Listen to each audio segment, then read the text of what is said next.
성경 봉독은 사도행전 1장 15절부터 26절까지입니다. 사도행전 1장 15절부터 26절까지입니다.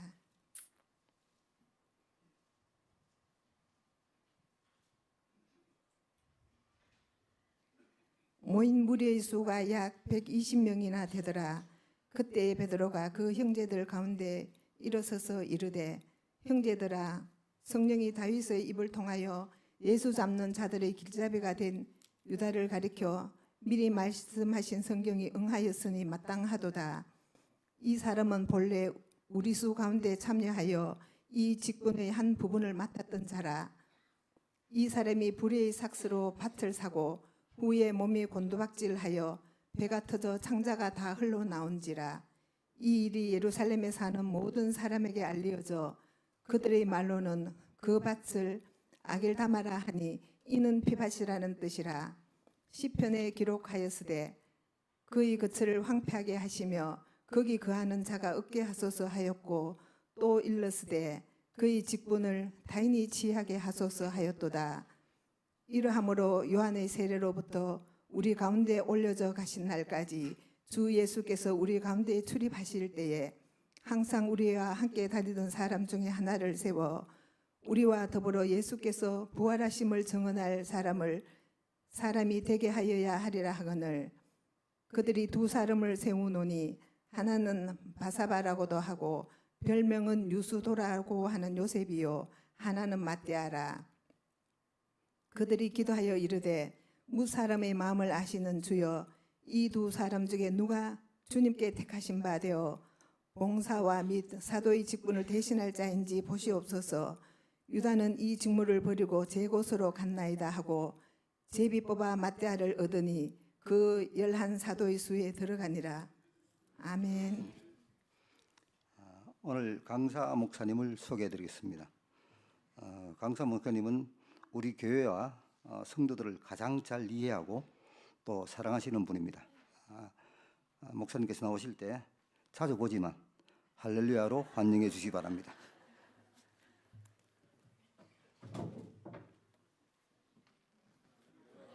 할렐루야. 네, 정말 민망합니다. 제가 왜 직분 전시 예배 때 자꾸 이렇게 강사를 하냐면 연초라서 강사 구하기 좀 어렵습니다. 그리고 이제 뭐 또 제가 하고 싶은 마음도 있고 그래서 이제 합니다. 그래서 뭐 자꾸 보는 강사라서 기분 나빠하지 마시고 양해하고 들어주시면 좋겠습니다.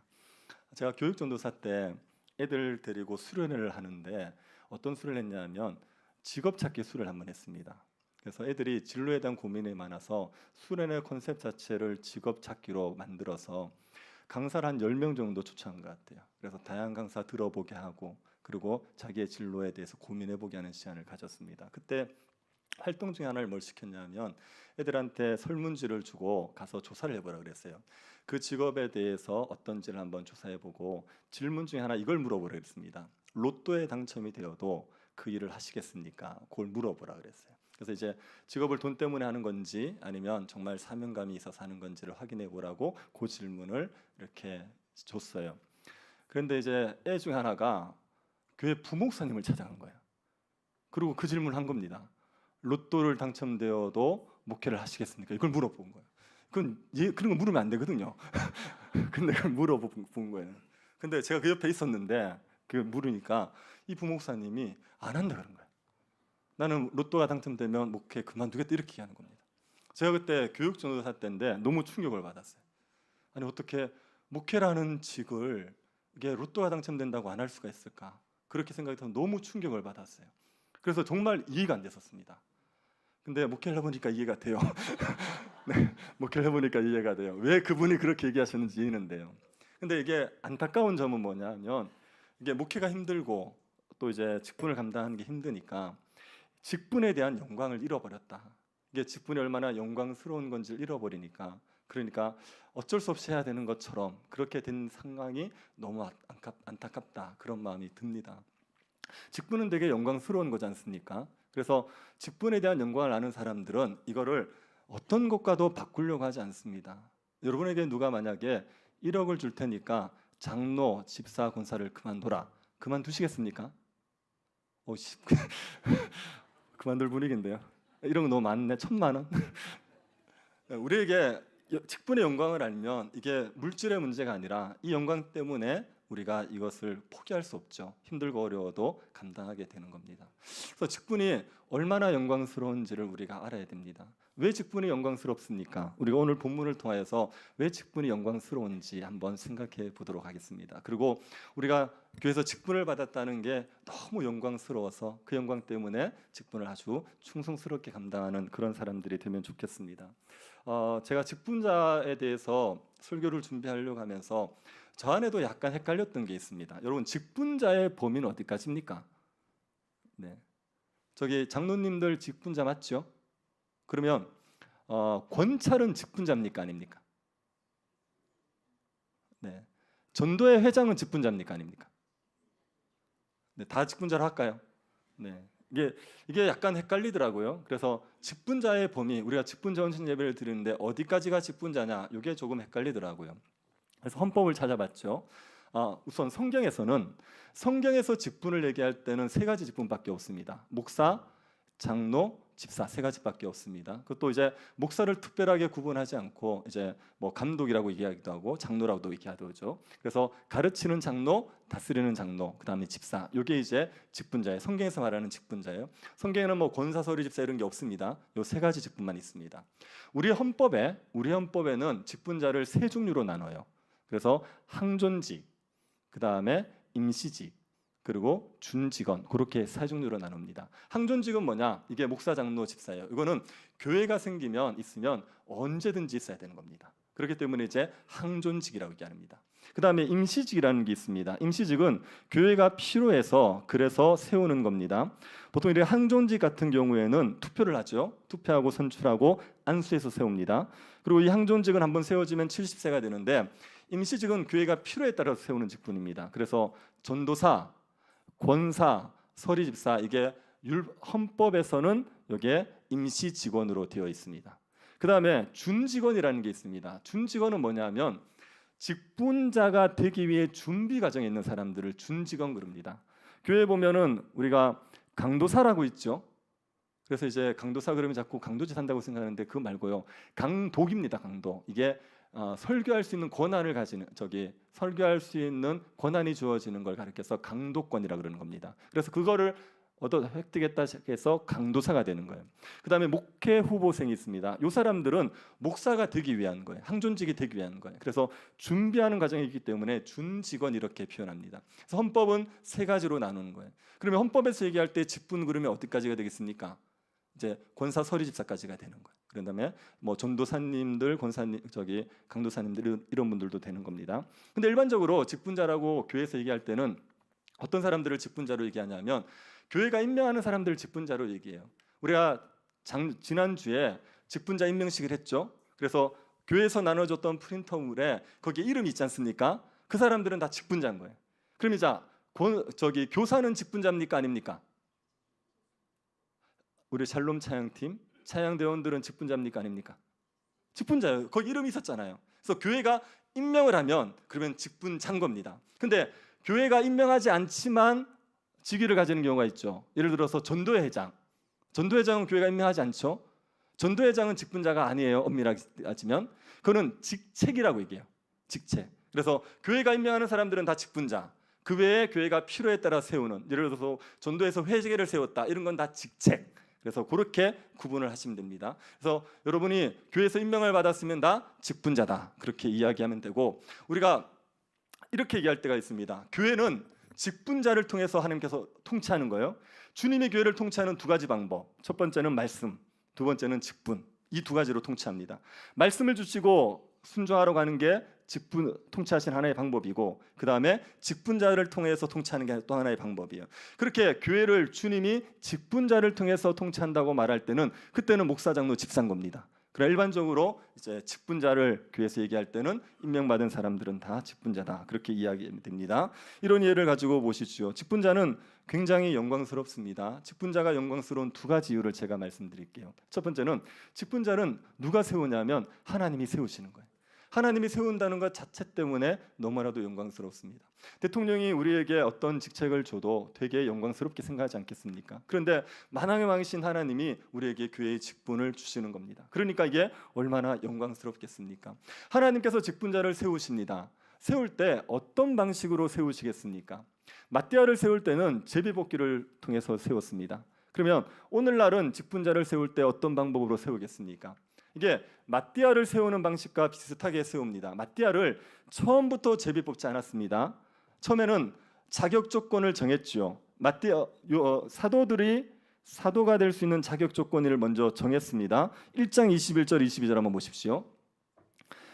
이러함으로 요한의 세로로부터 우리 가운데서 올려져 가신 날까지 주 예수께서 우리 가운데 출입하실 때에 항상 우리와 함께 다니던 사람 중에 하나를 세워 우리와 더불어 예수께서 부활하심을 증언할 사람이 되게 하여야 하리라 하거늘. 이게 자격 조건이에요. 예수님께서 요한의 세를 받으실 때, 그게 이제 공생애가 시작될 때입니다. 그때부터 시작해서 예수님께서 승천하실 때까지, 그때까지 예수님과 함께 사도들과 함께 다녔던 사람들, 그 중에서 후보를 선택한 겁니다. 그 사람들이 여러 명 있었겠죠. 그 중에 교회가 2명을 뽑은 겁니다. 그래서 요셉과 맏대아라는 사람을 뽑았어요.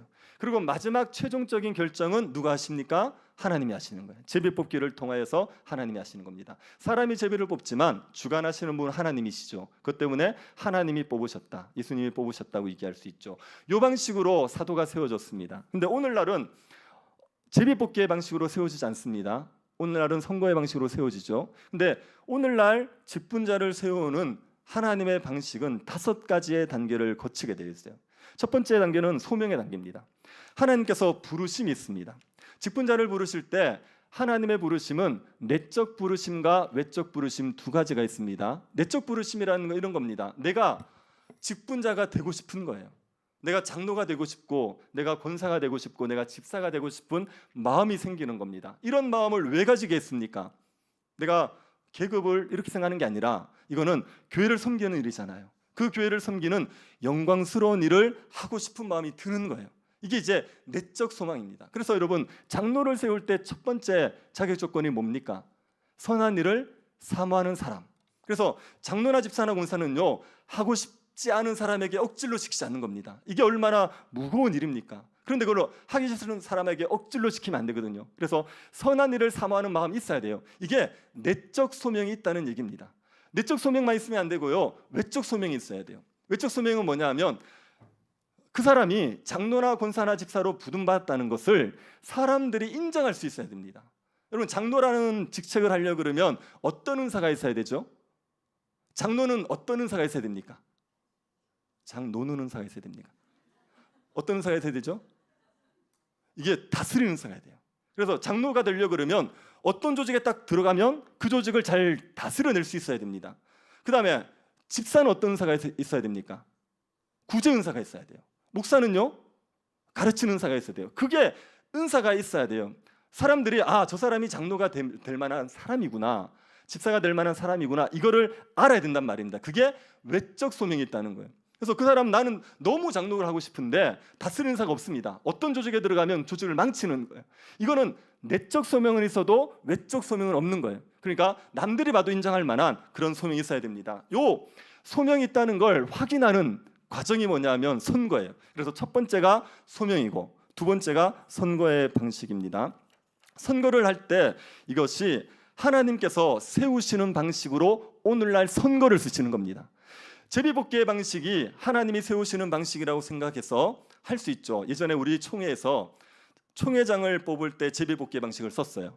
그거는 이제 약간 문제가 있었습니다. 선거 과정에 너무 돈 문제가 많으니까 그거 없애자고 해서 제비뽑기를 한번 쓴 적이 있어요. 근데 오늘날은 일반적으로 교회에서 직분자를 세울 때 제비뽑기를 하지 않습니다. 어떻게 하냐면 선거의 방식으로 하는 겁니다. 선거의 방식으로 하는 거는 초대교회에서도 있었던 겁니다. 그 사도들의 후보를 뽑을 때도 선거에서 2명을 세운 거예요. 그 다음에 7 집사를 세울 때 어떻게 세우던가요? 하나님이 지명하신 게 아니죠. 교회가 선출한 거예요. 그래서 선거의 방법을 통하여서 하는 거죠. 그래서 오순절날 성령이 임하고 나서, 그리고 각 성도들에게 성령이 역사하기 때문에 성령의 분별을 가지고 투표하시면 그게 하나님께서 그 사람을 세우셨다는 걸 우리가 공히 알게 되는 겁니다. 그러니 선거가 굉장히 중요합니다. 선거를 어떻게 하느냐가 중요합니다. 선거를 할 때 내 뜻대로 해놓고 하나님이 세웠다고 말하면 안 되죠. 선거는 반드시 하나님께서 정하신 자격 조건에 따라서 세워야 됩니다. 여러분 저기 디모데 전서하고 디도서하고 거기 보면 장로와 집사의 자격 조건이 있습니다. 요거 외우십시오. 네, 외우십시오. 뭐 장로는 이런 거 있어요. 구타하지 말라 이런 거 있어요. 저는 이거 정말 필요하다고 생각합니다. 왜냐하면 교회를 목회 보면 때리고 싶은 때가 많아요. 그래서 구타하는 거 좋아하는 사람을 장로로 세워놓으면요 당에서 치고받고 싸웁니다. 성도들 막 두르고 팹니다. 그러니까 구타하는 사람은 안 되는 거예요. 그 다음에 또 장로들은 집사들은요 더러운 일을 탐하지 말아야 돼요. 집사들은 돈을 만지거든요. 그런데 집사들이 돈을 좋아하면요 헌금함에 안 넣고 자기 주머니에 넣어버려요. 그러니까 그런 문제가 생길 수 있기 때문에 그런 자격 조건들이 있는 겁니다. 이거를 가지고 딱 뽑으면 그러면 하나님이 세우셨다고 말할 수 있는 거예요. 그리고 선거가 하나님의 뜻을 분별하는데 너무 중요하기 때문에 교회에서 선거를 할 때 아무에게나 선거를 안 시킵니다. 누구에게 시킵니까? 세례 교인들에게나 시키는 거예요. 세례 교인들만 직분자를 뽑을 수 있어요. 그래서 세례받은 사람들, 그 사람들이 정말 성령을 받았고 이 사람들이 하나님의 뜻을 물어서 투표했다. 그럼 그게 하나님의 뜻이 되는 겁니다. 그렇기 때문에 교회가 직분자를 바르게 세우기 위해서 중요한 건 세례를 아무나 주면 안 돼요. 근데 제가 이거 자꾸 싸우고 있는 것 중에 하나인데 교회 안에 어떤 생각들이 있냐면 세례 줘놓으면 잘한다는 생각들이 있어요. 그래서 교회 대충 설렁설렁 다니고 나면 세례를 줘버리는 겁니다. 그렇게 되면요 문제는 뭐냐? 그 사람이 세례 교인이 되어서 결정권 행사할 수 있습니다. 그런데 성령에 따라서 투표할 수 있는 능력이 없는데 세례를 줘놓으면 그 사람이 자기 마음대로 결정하면서 선거를 훼손하는 문제가 생기는 거예요. 교회가 직분자가 잘 세워지는 게 교회의 충만함의 결정적이라고 얘기할 수 있거든요. 근데 그 중요한 문제를 성령 받지 않은 사람이 투표하도록 만들어버리면 안 되는 거예요. 그래서 우리 교회에서는 제가 자꾸 세례를 엄격하게 주려고 애쓰고 있습니다. 아무에게나 세례 안 주고. 그래서 세례를 받으라고 권하지 않습니다. 본인이 세례 받겠다고 하면 교육을 시키고 그 다음에 웬만하면 교육과정들을 오래 해서 하게 하려고 하는 겁니다. 왜? 믿는 사람들이 세례를 받아야 돼요. 그래야지 교회가 투표 권위를 행사할 때 바르게 행사될 수 있고 교회가 바르게 세워질 수 있기 때문에 그래요. 요 선거가 굉장히 중요한 겁니다. 그래서 여러분 선거를 할 때 선거를 훼손하는 사람을 절대로 뽑으시면 안 돼요. 우리 교회에서도 또 선거할 거 아닙니까? 그러면 나를 뽑아주세요. 그 사람은 반드시 떨어뜨리십시오. 뭐 전화해가지고 뽑아주세요. 그 다음에 또 이제 다른 사람이 선거운동하는 거 있지 않습니까? 뭐 누구는 이번에 뽑아줘야 된다. 그런 거에 현혹되지 마시고 그렇게 얘기하는 것도 마이너스 점수를 주시고 그 다음에 본인이 자기를 뽑아달라고 얘기하는 건 무조건 떨어뜨리십시오. 알았죠? 그렇게 얘기하는 건 선거를 훼손하는 거예요. 그렇게 선거운동 해놓고 나중에 투표가 딱 됐어요. 그러면 그 사람이 하나님이 세워졌다고 말하겠습니까? 성도들끼리 얘기하거든요. 저 사람 선거운동 해가지고 됐다. 이렇게 되거든요. 그러면 선거를 훼손하는 거예요. 그러니까 하나님이 세우시는 그 일을 훼손하는 겁니다. 그래서 이건 정말 선거는 더럽히면 안 되는 거예요. 그리고 이제 선거를 통하여서 주님이 우리를 세우시기 때문에 세워지면 하나님이 세우신 겁니다. 안 세우면 하나님이 안 세운 거예요. 그것 때문에 삐지면 안 됩니다. 아시겠죠? 섭섭해하거나 그러지 마십시오. 하나님 우리에게 좋은 거 주세요, 나쁜 거 주세요? 믿죠? 우리에게 직분자를 주셨으면 좋은 거지요. 안 주셨으면요, 그것도 좋은 거예요. 직분자 머리 아픕니다. 그거 안 하는 게 우리에게 유익하니까 오히려 안 세운다고 믿어야죠. 그러니까 하나님께서 세우신다는 걸 철저하게 인정하고 그걸 확인하는 과정이 선거입니다. 선거가 끝나고 나면 아무것도 없느냐? 뭐가 있냐면 직분자 교육이 있어요. 직분자들에 대한 교육이 이루어집니다. 그래서 우리 교회 사항을 말씀드리면 노회에서 직분자 교육을 하는 게 있어요. 지난번에 동대구 노회 했을 때는요 직분자 교육이 굉장히 길었습니다. 몇 주 했죠? 12주? 맞죠? 그 일주일에 2번씩 맞나요? 일주일에 2번 가서 하루에 3시간씩 일주일에 2번 해서 뭐 12주인가 그렇게 받았어요. 동대구 노회는. 근데 우리 충노회로 오니까 직분자 교육이 굉장히 짧아요. 몇 주였죠? 장로님? 4주? 받았지만 기억은 안 납니다. 하여튼 짧아졌어요. 되게 짧아졌어요. 그래서 제가 뭘 했냐면 교회에서 만들었어요. 그래서 직분자 되려면 교회론에 대해서 10강을 반드시 수강하셔야 됩니다. 수요 예배 후에 1시간 강의를 반드시 하셔야 됩니다. 이게 직분자 교육이 되게 중요하고 이게 직분자를 세우는 과정인 겁니다. 그러고 나면 장로님들은 고시가 있습니다. 고시를 패스해서 노회에서 확인을 받아야 돼요. 그러니까 장로 목사는 노회에서 세우는 거예요. 그렇기 때문에 고시를 통과해야 됩니다. 요 고시는 크게 어렵지 않습니다. 그런데 총회사는 장로님들을 위한 교육 과정이라는 게 있어요. 그래서 혹시 장로집사님들은 제가 미리 말씀드립니다. 총회에서 성경통신학교를 반드시 해놓으십시오. 나중에 그거 같이 하려고 그러면 머리 빠집니다. 그러니까 미리 해놓으십시오. 요게 교육 과정이 있고 고시라는 걸 거쳐야 돼. 그 다음에 임직식이 있는 겁니다. 마지막 단계가 임직식에서 중요한 건 두 가지입니다. 안수, 서약. 임직식에 되면 목사나 장로님들 그 다음에 집사님들은 안수식을 해요. 이게 하나님께서 우리를 세우신다는 걸 보여주는 거예요. 그 다음에 서약이 되게 중요합니다. 여러분이 서약하신 거 있거든요. 그 서약을 지키겠다는 거예요. 그 서약은 하나님 앞에서 하는 맹세거든요. 이걸 지키겠다는 겁니다. 그 과정들을 딱 거치면 그러면 그 사람을 직분자로 세우는 거예요. 그래서 요 5가지 과정 있죠. 요 5가지 과정을 정상하게 거쳤다. 그러면 그 사람은 하나님이 세우신 겁니다. 이 과정들이 제대로 안 됐다.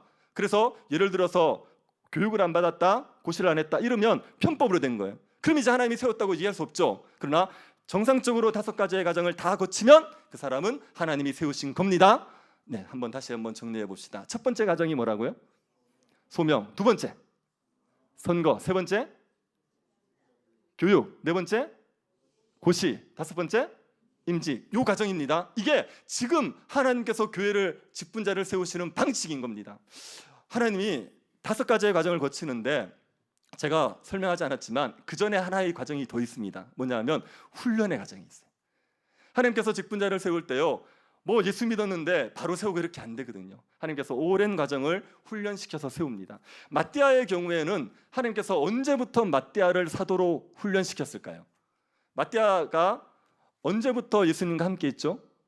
예수님 공생애 시작할 때, 요한의 세례 때부터, 그때부터 3년간 같이 다니면서 훈련한 겁니다. 그러니까 하나님께서 마띠아를 오래전에 이미 사도로서 준비시켜서 훈련을 시키시고 그러고 나서 이 사도의 직책을 감당하게 하시는 겁니다. 그래서 여러분, 직분자가 되어지기 위해서 하나님이 그전부터 오랫동안 훈련시키는 과정이 있습니다. 제가 중학교 2학년 때부터 교회를 다녔습니다. 만 14세 때 다녔죠. 그리고 제가 만 43살 때 우리 교회에 담임이 됐어요. 교회를 다니기 시작한 지 약 30년 만에 우리 교회에 담임이 된 겁니다. 그래서 하나님이 30년 동안 저를 막 훈련시키고 나서 그러고 나서 담임으로 세워주신 거예요. 여러분, 50의 장로 되신 분들을 모태신앙인데 몇 년 훈련 받으신 거예요? 50년 훈련 받으신 거예요. 60의 장로 되신 분은요? 60년 훈련 받는 거예요. 하나님께서 오랫동안 훈련시키고 나서 그리고 직분자로 세워요. 왜냐? 직분자가 너무 중요하니까요. 에베소서 4장 11절 12절 보시면 직분자가 얼마나 중요한지 알 수 있습니다. 같이 한번 읽어봅시다. 에베소 4장 11, 12절. 그가 사람은 사도로, 어떤 사람은 선지자로, 어떤 사람은 복음 전하는 자로, 어떤 사람은 목사와 교사로 삼으셨느니라.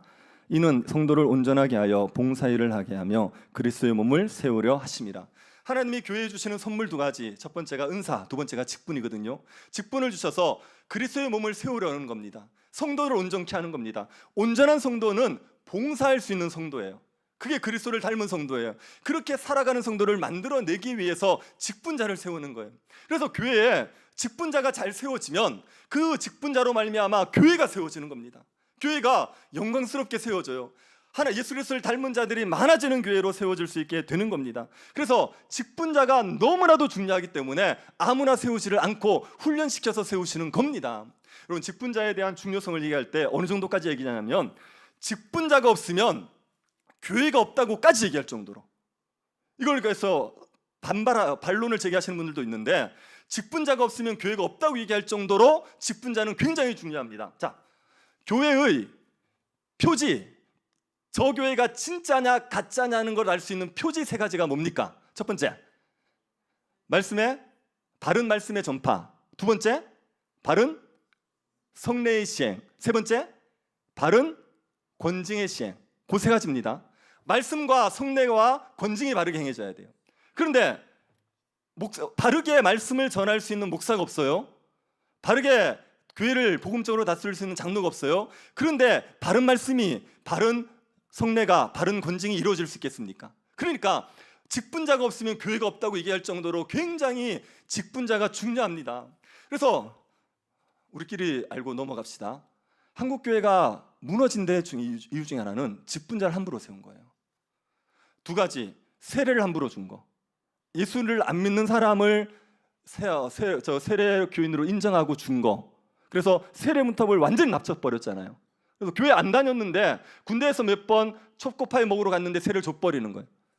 그리고 직분자를 아무나 세워버리는 겁니다. 그래서 교회도 출석을 잘 안 하고 교회에 똑바로 생활 안 하는데 직분 안 주면 교회 떠날 것 같다 이래가지고 직분자를 세운 거예요. 그게 한국 교회를 무너뜨린 요인이란 말이에요. 이게 성경을 안 믿은 겁니다. 직분자가 교회를 세우는 데서 너무 중요하다는 걸 안 믿어버린 거예요.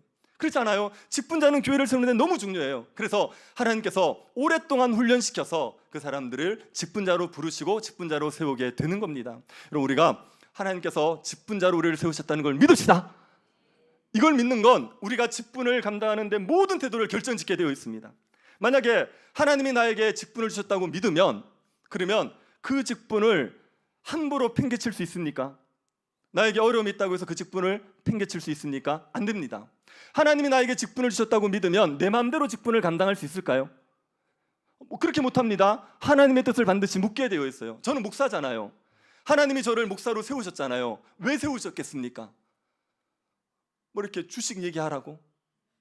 아니면 인생에 행복하게 사는 법 이거 얘기하라고?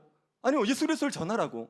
그러니까 하나님이 나를 목사로 세웠다면 저를 통하여서 하고 싶은 얘기가 있을 거 아닙니까? 그건 성경이겠죠. 그러면 그 성경을 잘 전하려고 애쓰게 되어 있는 거예요.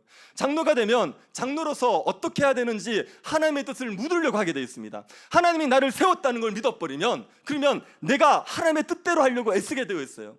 하나님이 나를 세웠다는 걸 믿잖아요. 이게 어려워요. 내 능력으로 안 될 것 같아요. 그러면 절망합니까? 여러분, 세우신 분은 능력도 주시는 거 맞죠? 네, 그걸 믿는 거예요. 하나님이 나를 세웠으면 감당할 수 있는 힘을 주시겠지. 그래서 나는 능력이 없지만 주님이 나에게 힘 주신다. 이걸 믿고 살아갈 수 있는 거예요. 그렇기 때문에 정말 하나님이 나를 세우셨다. 이걸 믿는 게 너무나도 중요합니다. 구약에서 왕이나 선지자 제사장을 세울 때는 기름을 붓죠. 기름을 붓는데 사울을 세울 때 하나님이 기름 붓기 전에 굉장히 오랜 과정들을 거쳐요. 사울은 왜 어떻게 하다 기름을 붓냐 하면 집에 있는 암나귀들이 집단적으로 가출을 합니다. 암나귀들이 집을 나갔어요. 그래서 이제 그걸 찾으러 갔잖아요. 보통 이렇게 쉽게 찾게 돼 있어요. 암나귀가 그렇게 멀리 안 가니까. 아무리 찾으려고 해도 못 찾는 거예요. 그래가지고 찾다 어디까지 하냐면 사무엘 선지자가 있는 데까지 간 거예요. 그리고 사무엘 선지자에게 가서 암나귀 행방을 물으려고 갔는데 그 사무엘 선지자에게 기름 부음을 받는 거예요. 그리고 사무엘 선지자가 하나님이 사울을 왕으로 세웠다는 것을 확신시켜 주기 위해서 세 가지의 표징을 줍니다. 첫 번째가 뭐죠? 네, 거식이 있습니다. 네. 첫 번째가 라헬의 묘실 곁에서 잃어버린 암나귀를 찾았다는 이야기를 듣게 될 거다. 그 다음에 두 번째는 다볼상수리 나무 근처에서 하나님께로 가는 세 사람을 만나요. 그 중에 떡 3덩이를 가진 사람이 떡 2덩이를 줄 거다. 세 번째는 하나님의 산에 이르렀을 때 선지자물을 만나는데 그때 성령이 임하면서 네가 변하여 새 사람이 될 거라고 얘기하는 거예요. 세 가지 표징을 딱 주고 이게 그대로 다 이루어졌어요. 그러고 나서 제비 뽑기를 통하여서 사울을 왕으로 세웁니다. 이 복잡한 과정을 거쳐요. 왜요? 사울을 하나님이 세웠다. 이거 하나 확신시키려고. 그게 하나 명확해야 돼요. 그래야 사울이 말씀에 순종하고 살거든요. 나중에 사울이 이걸 망각하잖아요. 그리고 백성들이 자기에게 왕권을 주는 것처럼 백성들의 눈치를 본단 말이에요. 그렇게 하지 말라고 하나님이 너를 세웠다. 말씀에 순종해야 된다. 이걸 명확하게 하기 위해서 이 과정들을 다 거치는 겁니다. 그래서 우리 직분자들은 하나님께서 나를 세우셨다는 걸 명확하게 인식하고 계셔야 됩니다. 하나님께서 우리를 직분자로 세우셨습니다. 이거 믿읍시다. 이게 그래서 너무 영광스러워요. 그리고 또 하나 직분자가 영광스러운 이유는요, 하는 일이 너무 영광스러워요. 직분자의 일들은 그 자체가 너무나도 영광스럽습니다. 직분자가 무슨 일을 합니까? 마띠아를 세웠지 않습니까? 마띠아가 해야 될 일이 뭐냐면은 예수 그리스도의 부활을 증언하는 거. 이게 맞대야 가야 될 일입니다. 직분자가 해야 할 일도 마찬가지예요. 지금의 교회의 직분자들이 해야 될 일은 예수 그리스도가 부활하셨다, 그리스도의 부활을 전하는 것, 그게 직분자들이 해야 될 일입니다. 우리 교회가 무엇을 하든지 간에 모든 초점은 여기에 있는 겁니다. 그리스도를 전하는데, 그리스도를 사람들에게 알리는데 모든 초점이 있게 되어 있습니다. 우리 교회는 두 가지의 조직으로 움직입니다. 제일 크게 하나는 이제 양육 조직이 있어요. 그리고 하나는 사역 조직이 있습니다. 양육 조직은 뭐냐면은 전도회가 주축인데, 전도에 들어가기 전에 과정이 있습니다. 처음에 교회 새가족이 등록하잖아요. 그러면 우리 교회에서는 모든 사람을 새가족 교육을 시킵니다. 8주간, 그리고 9주의 수료를 시켜요. 이것 때문에 어떤 분은 다른 데는 4주 하던데요, 이렇게 얘기하더라고요. 근데 우리는 8주를 시켜요. 복음에 대해서 가르치려고. 새가족 교육을 안 받을 수 있는 분이 있습니다. 제가 예외로 두시는 분이 있습니다. 누구냐면 담임 목사님 하시다 오신 분은 안 시켜요. 제가 그거는 마지막 예우입니다. 근데 그 외 분들은 다 시켜요. 뭐 장로님이었다, 전도사님이었다, 예외 없습니다. 다 시킵니다. 그래서 새가족 교육을 8주를 다 받아야 돼요. 그리고 9주의 수를 합니다. 그러고 나면 답분 강의라는 게 있어요. 답분 강의는 복음과 교회와 성경에 대해서 가르치는데 한 30주에서 40주가 됩니다. 그 사이가 돼요. 요 답분 강의가 교회 생활의 기초예요. 신앙의 기초예요. 그래서 이거를 웬만하면 새가족을 수료하신 분들이 수료하도록 만들어 놨습니다. 그리고 그걸 마치고 아니면 혹은 그냥 새가족 교육을 받던 중에도 전도에 들어갈 수 있어요. 전도에 들어가면 전도에서는 3년 동안 성경을 다 배우게 되어 있습니다. 이걸 죄송하지만 제가 은퇴할 때까지 계속 돌릴 겁니다. 그래서 여러분이 계속 성경을 돌아서 성경을 보면 너무 익숙하다, 우리 이거 아는 걸 또 배워야 되느냐, 이렇게 얘기할 정도까지 제가 돌릴 생각이에요. 그래서 성경을 전도해서 배우는 게 양육 과정이에요. 그리고 여기에서 성경을 더 연구하고 싶다, 갈렙학교로 오면 돼요. 그 다음에 제가 아직 못 만들었는데 교리반이라는 걸 하나 만들 생각이 있습니다. 그래서 교리반을 만들어 놓으면 교리에 대해서 배우게 되면 제가 양육 과정을 다 만들어내는 거예요. 그래서 이 양육 과정들이 있습니다. 그 다음에 사역 과정이 있는 겁니다. 사역 과정은 새가족 교육을 수료하고 세례 받은 사람들이 위원회에 들어갈 수 있게 돼 있어요. 세례 안 받으면 위원회에 들어가 명단을 올릴 수 없습니다. 이거 기억해 두십시오. 그 다음에 새가족 교육을 수료해야지 위원회에 들어갈 수 있어요. 그리고 위원회에 들어가서 자기가 위원회에서 소속이 되어서 봉사를 하는 겁니다. 이게 사역 조직입니다. 이 두 가지의 조직이 움직여지고 거기에다가 구역 조직이 있는 거예요. 그래서 구역장, 교구장 장로님들과 권찰들이 관리해주는, 이렇게 돌봐주는 구역 조직이 있고, 그리고 이제 뭐 봉사를 하는 구제 사역이라든지 이런 게 있습니다. 이런 것들이 다 무엇을 지향하냐면 결국은 그리스도를 드러내려는 거예요. 우리가 그리스도를 알고 그리스도를 전하자, 이게 이 모든 사역의 핵심에 있습니다. 그래서 직분자들은 이 마음을 항상 염두에 두십시오. 우리는 누구를 전하는 겁니까? 예수 그리스도를 전하는 겁니다. 그를 위해서 다 하고 있는 거예요. 그러니까 이게 그 자체로 우리가 얼마나 영광스러운 일을 하는 겁니까? 그리스도를 전하면 죄인들이 의로워진다고 믿으시죠? 그리스도를 전하면 죽은 자들이 살아난다는 걸 믿으시죠? 네, 우리가 그 일을 하고 있는 겁니다. 지금 영적으로 죽어 있는 사람들에게 예수 그리스도의 십자가 복음을 전해서 그들을 살려내는 일, 그 일을 하기 위해서 우리가 이 사역을 하고 있으니 이 자체로서 너무나도 영광스러운 일을 하고 있는 겁니다. 그래서 낙심하지 않는 거예요. 그 일 자체가 너무 영광스럽기 때문에 낙심하지 않는 겁니다. 여러분, 우리에게 주신 이 영광이 직분이 얼마나 영광스러운지 알고 이것이 얼마나 큰 은혜인지 아십시오. 사도 바울이 자기가 직분을 받은 게 너무 큰 은혜라고 말하면서 이렇게 얘기합니다. 디모데전서 1장 12, 14절 같이 한번 읽어봅시다.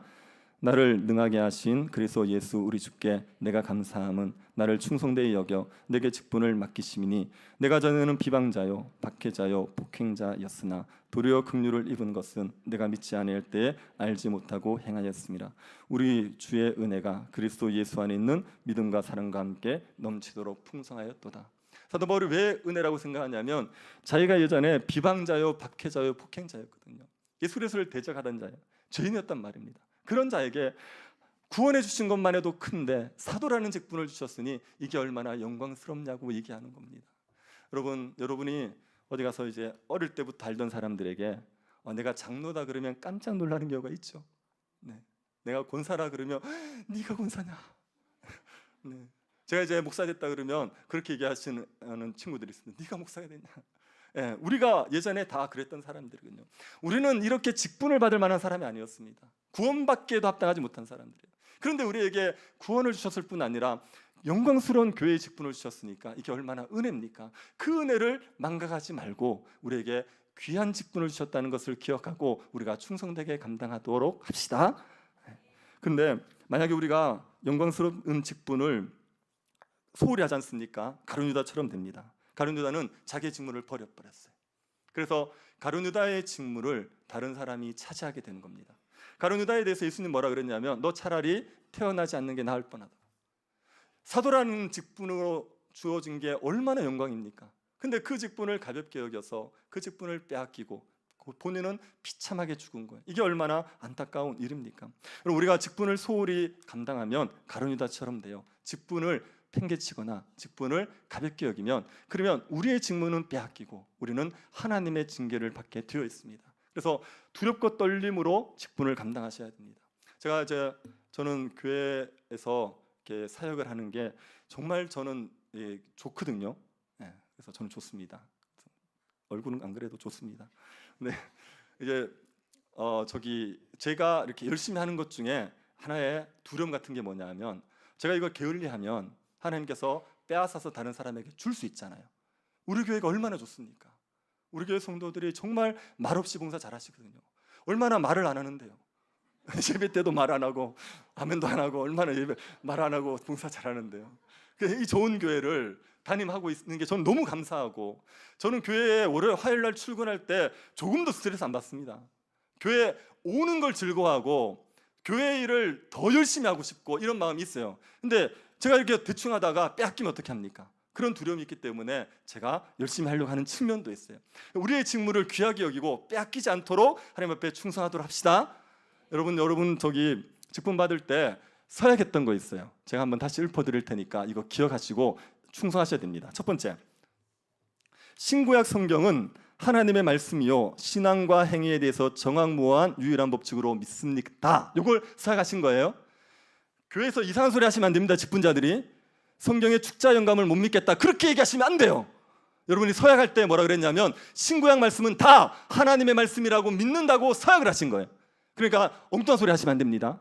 두 번째, 본 장로의 신조와 웨스트민스터 신도 개요 및 대소요의 문답은 신구약 성경이 교훈한 도리를 총괄한 것으로 알고 성실한 마음으로 받아 믿고 따르겠습니까? 여기에 대해도 이해를 하신 거예요. 그래서 우리는 웨스트민스터 신앙 고백서 요거에 따라서 믿는다는 걸 고백하는 겁니다.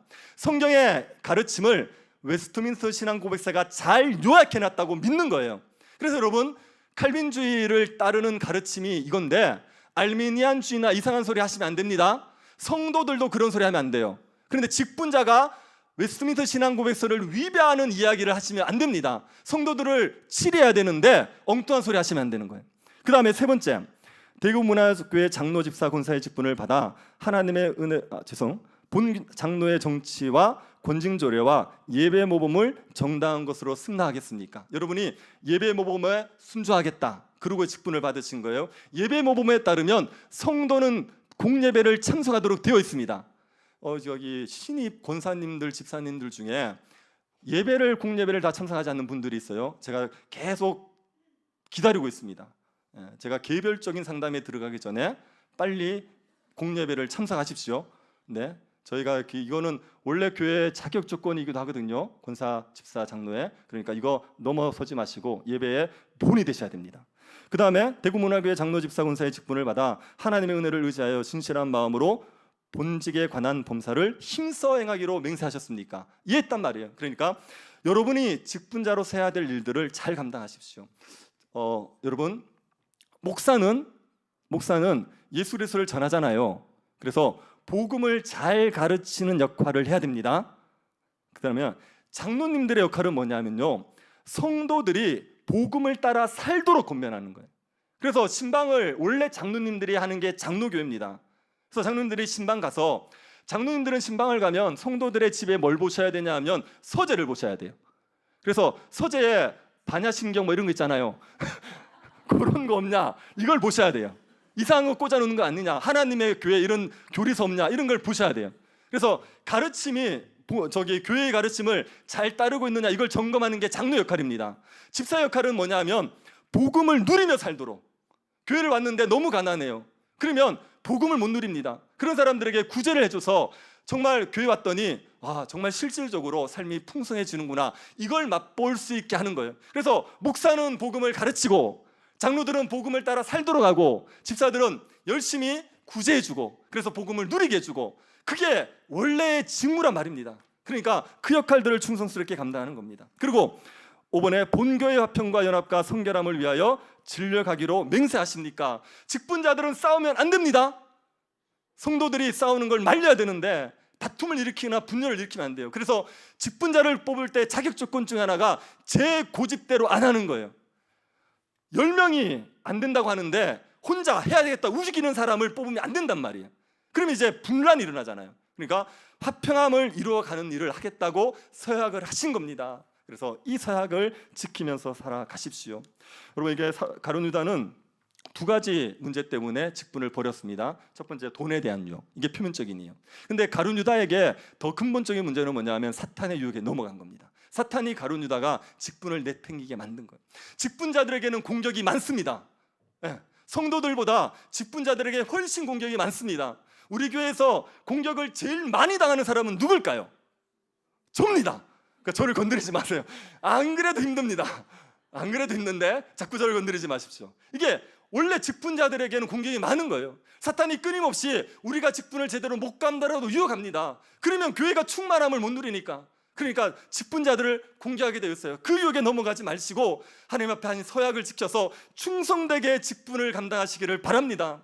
여러분, 직분자들에게 자격 조건이 딱 있잖아요. 이 자격 조건이 성도들은 해당이 없죠. 성도들은 직분자의 자격 조건을 알 필요가 없죠. 아닙니다. 이거는요, 성도들이 다 닮아가야 될 모습이에요. 이게 예수 닮은 모습이에요. 그래, 직분자는 앞장서서 본이 되는 겁니다. 내가 예수를 이렇게 닮아갈 테니까 나를 따라오십시오. 나도 부족하지만 내가 예수 닮은 사람처럼 살아가고 싶어서 발버둥 칩니다. 저를 따라오십시오. 그렇게 본이 돼야 된단 말이에요. 그게 직분자로 세워주신 목적입니다. 그러니까 직분을 충성스럽게 감당하십시오. 여러분, 직분을 잘 감당하면 하나님이 주시는 영광이 있습니다. 사도 바울이 그 영광을 이렇게 고백했습니다. 우리 같이 한번 읽어봅시다. 디모데후서 4장 7절 8절 같이 읽겠습니다. 나는 믿음을 지켰으니 이제후로는 나를 위하여 의의 면류관이 예비되었으므로 주 곧 의로우신 재판장이 그날에 내게 주실 것이며 내게만 아니라 주의 나타나심을 사모하는 모든 자에게도 니라. 우리에게 직분을 충성스럽게 감당했을 때 주시는 상이 뭡니까? 의의 면류관입니다. 예전부터 한국 교회는 교회 직분 잘 감당하면 하나님께서 물질의 복도 주시고 번영의 복도 주신다고 많이 가르쳐 놨어요. 그런데 꼭 그렇지 않습니다. 초대교회 집사 중에 직분을 충성스럽게 감당했던 사람이 스데반 아닙니까? 스데반 어떻게 됐습니까? 죽었다고요. 사도 바울은 직분을 충성스럽게 감당했죠. 그 사도 바울도 죽었다고요. 그러니까 직분을 충성스럽게 감당하면 이 땅에서 잘 되고 그렇게 꼭 얘기할 수 없어요. 그렇게 안 될 때도 많아요. 될 수도 있지만. 그런데 반드시 주시는 건 뭐냐면 의의 면류관은 줘요. 우리가 주의 나라에 갔을 때 그때 하나님께서 우리를 착하고 충성된 종이라 칭찬해 주시고 그 나라에서 우리에게 영광을 누리게 만들어 주시는 겁니다. 직분자는 우리에게 주실 의의 영광, 이거 바라보고 달려가는 거예요. 이 땅에서 직분을 감당하면 욕먹습니다. 여러분, 교회에서 장로의 역할 잘 감당해 보십시오. 다 여러분을 좋아하지 않습니다. 얼마나 싫어하는 사람들 있는데요. 집사 역할은 좀 좋아하게 돼 있어요. 그런데 장로나 목사 역할들을 잘하면요, 싫어하는 사람들 있게 돼 있어요. 비난을 받고 가까운 사람들에게 배신도 받고 그럴 수 있어요. 그런데도 우리가 끝까지 이걸 감당하는 건 의의 면류관이 있기 때문에 그래요. 나를 사랑하셔서 직분을 주신 그 하나님께서 나에게 이 의의 면류관도 주실 거다. 이 믿음 때문에 우리가 충성스럽게 감당하는 겁니다. 하나님께서 우리에게 착하고 충성된 종이라 칭찬하실 것을 믿으시고 우리에게 맡겨주신 직분들을 충성하게 감당하는 직분자들 될 수 있기를 간절히 바랍니다. 하나님 아버지, 우리에게 은혜 주셔서 감사드립니다. 우리를 구원하여 주신 것도 감사드리는데 우리에게 하나님께서 직분을 주신 것 감사드립니다.